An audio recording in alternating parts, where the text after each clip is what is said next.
Hello,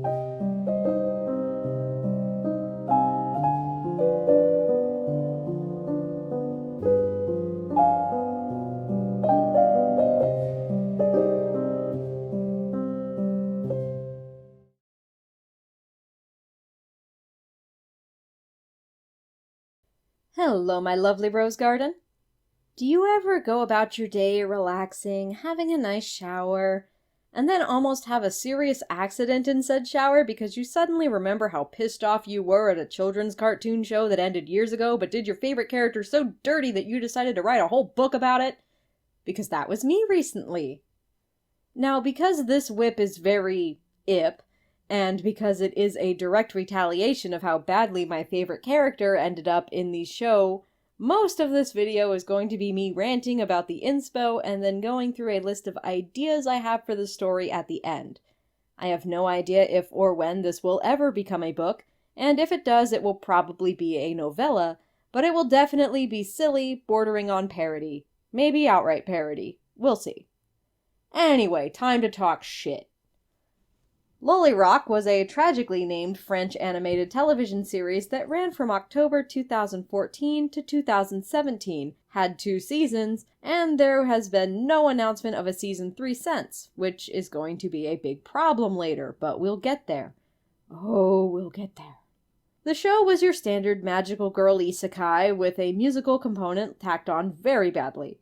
The main character was Iris, who found out through trying out for a girl band that she is actually the lost princess of a magical land and must collect all the sparkly bits to complete the MacGuffin by solving the most first-world problems to exist most of the time, defeat the evil guy, and then restore her kingdom.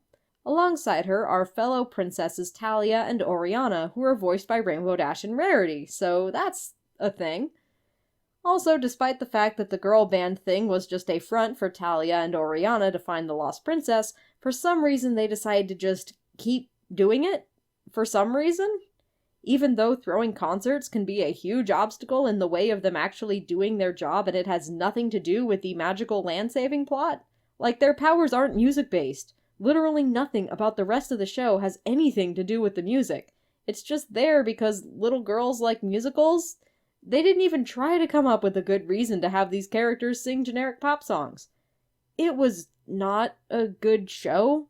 My friend showed it to me when it was still airing on Netflix, and I kind of became morbidly fascinated with it in an ironic sense, and then actually obsessed with it because I latched on to one idiot. Mephisto. So there were these 2 ineffectual bad guys that basically did all the work while the big bad sat around acting evil and shit. They were twins, girl twin Praxina and boy twin Mephisto, and they were not good at their jobs. Praxina was the nastier of the 2, and Mephisto definitely had his moments, but by and large he was about as evil as, like, James Team Rocket, which is to say, not very. He openly had a crush on one of the princesses, he acknowledged that they were good at what they did, and there was one time he actually went to them for help, which still stands as one of my favorite episodes. Basically, one of Praxina and Mephisto's stock monster creation thingies totally backfires and ends up capturing Praxina, and because she is the only person Mephisto actually cares about, even if they fight all the time, he goes to the princesses on bended knee to get their help to free her. He even admits that if he wasn't working for the bad guy, he'd totally team up with them instead. There are multiple instances where he suggests betraying the bad guy too. He clearly isn't that closely allied with him. And then there's the Season 2 finale. I will try to explain this with the greatest possible brevity. End of Season 2. All the collectible gems are collected. The MacGuffin crown is ready to go. Main girl is having a showdown with evil guy. Mephisto is starting to realize that he definitely backed the wrong horse in this fight, but Praxina is totally into it and still thinking evil guy has a snowball's chance in hell, bless this idiot. Main girl's attack goes off course and almost hits Praxina. Mephisto shoves her out of the way, falls through a huge hole, and is then exploded. Unlike the levels of cartoon fantasy violence this show had used before, this is taken seriously. Mephisto is assumed dead, with almost no acknowledgement of this from the main characters, who, as far as they're aware, just accidentally killed someone. Of course, main girl wins, gets her happy ending, and then has that ending interrupted by the biggest goddamn cliffhanger in an animated series of the 2010s, when Praxina barges into the royal throne room and declares her vengeful intent on Iris for killing Mephisto. That's how Season 2 ended. As you may remember me saying earlier, there is no Season 3. Would Mephisto probably have come back in Season 3, maybe with an amnesia bump on his head and become a good guy? Most likely.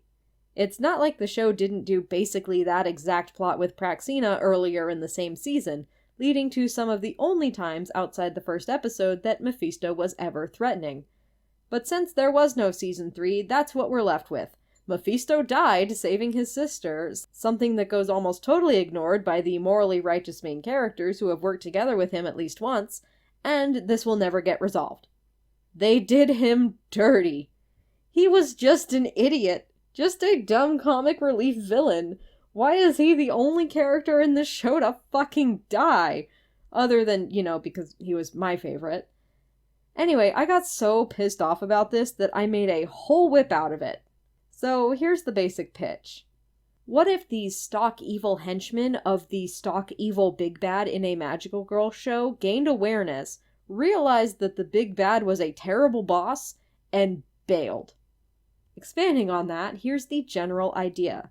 Henchman Brutus, because, brute, gets hit by a truth and goodness spell or some such while fighting the magical girl group, and it ends up sticking. He gets a moment of clarity and realizes that, everything he's doing is pretty stupid, actually.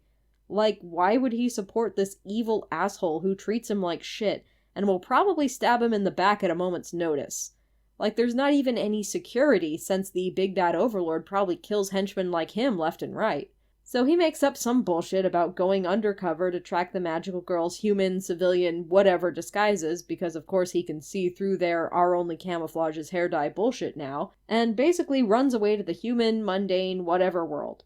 Shenanigans ensue as they can obviously tell that he's a former bad guy, and aren't convinced of his change of heart and mind. My general idea for the magical girl group was that they'd be themed around types of love, because love is a pretty standard magical girl power, but having different types of love is a slightly fresher approach. Of course, they're looking for their mysterious, long-lost final member, who is hiding somewhere under their noses in Normal Land, who will complete their power and let them save the world from bad guy. Brutus, now using human name Bruno because the spell made him aware, not smart, finds that he can't completely separate himself from the ridiculous magical conflict, even though he's definitely done with all this shit. Also, everything is super queer, with lots of asexual and aromantic rep due to the various kinds of love being the motif. Not just Eros, who is of course the mysterious missing member of the Magical Girl Squad and supposedly the strongest, even though current group leader Agape is right there. Also planning for at least one of the magical girls to be trans and another to be non-binary. We'll see what other LGBT identities appear. So that's what I've got. Like I said, it's very much still in progress, and I haven't hammered out a solid outline yet, let alone gotten started drafting. But this is a project that I think I'd have a lot of fun with as a novella, so we'll see if it ever comes into being. Do you have any driving questions about this story? Want to share an experience with a show that disappointed you? Let me know in the comments. And while you're there, don't forget to like this video, subscribe for more like it, and check out the links in the description. You can get all of the latest Roselin Books news by signing up for my newsletter on the Roselin Books website. If you want previews of what's coming next, access to the Rose Garden Discord server, and tons of other cool rewards in exchange for helping support my content, consider becoming a patron. You can also support my content by shopping for my books and merchandise on my Etsy store. And my social media accounts are also there if you're interested in following me outside of YouTube. Keep spite riding till next time, Rose Garden.